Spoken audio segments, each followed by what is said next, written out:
So మిత్ర ఒక 1000 కోట్లు సంపాదించిందని టాక్ ఉంటుంది బయట. నాకు 100 కోట్లు ట్రాన్స్ఫర్ కొట్టొచ్చు కదా మీరు.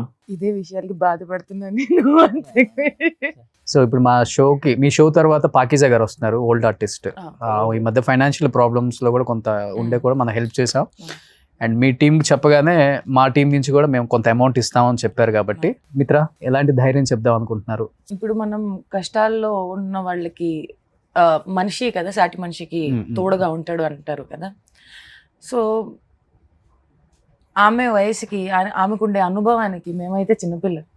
సో ఐ థింక్ మా తల్లికి చేయడానికి మనం ఎందుకు ఎంత ఎక్కువ ఆలోచిస్తాము. సో తల్లికి చేసినట్టు తనకి ఎంత కావాలి ఇప్పుడు ఐ థింక్ అమౌంట్ చెప్పమంటారా?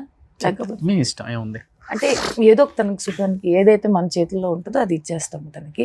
ఫ్యూచర్లో కూడా తనకి ఏమైనా అవసరం ఉంటే ఖచ్చితంగా తన కోసం తోడుగా ఉంటాం. సో అదే